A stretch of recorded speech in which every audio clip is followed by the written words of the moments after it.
طاقت کن دوستم، طاقت کن کمی دیگر. ما به بلندش که رسیدیم همش خوب می شود. تو را زود همشیره شوقت جراحتت را می بندد و مرا آرام گذار. من که در لحظه آخرین حیاتم از زیبایی های دنیا لذت برم.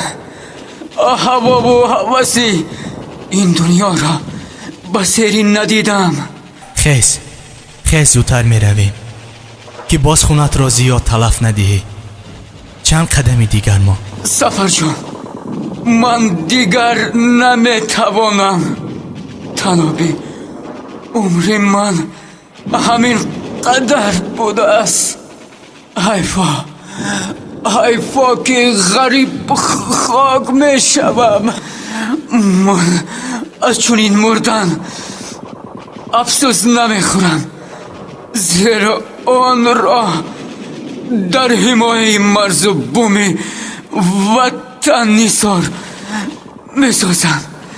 من از تو چند خواهش دارم. مرحمت، خواهشت را بگو.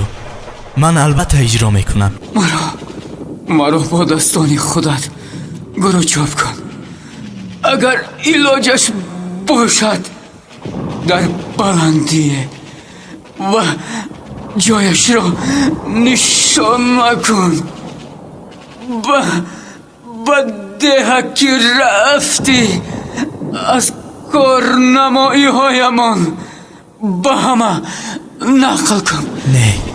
نه اینطور نگو. خیز می رویم.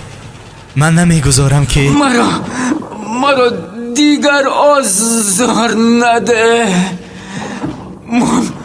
من که خواهشایم را گویم. مرحمت، خواهشت را بگو.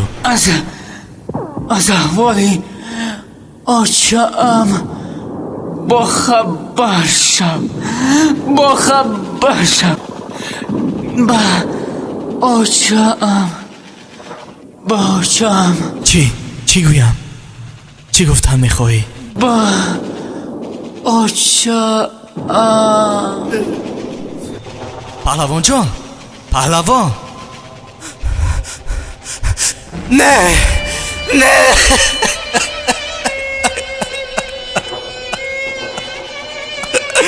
باورم نمیآید.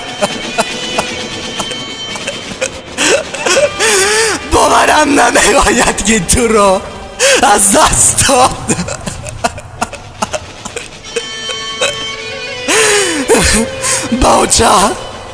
باچه چی گویم که گفتن نخواستی.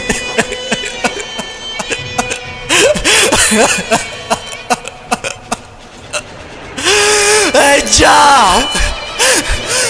جان با سر یک جوان مردی نازنین دیگره را خوردی.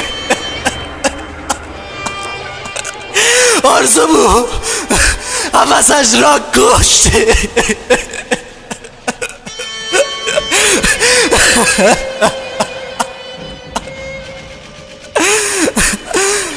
پهلوان جان، مرا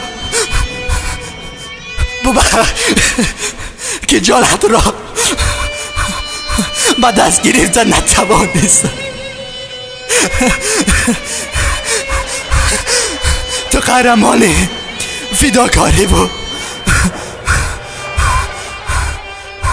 کارنمایی های تو و صدا جوانانی دیگر جاویدانه.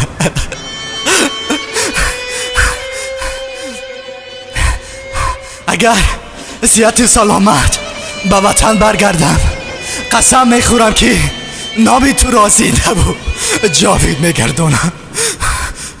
تو به همه کار ارزنده.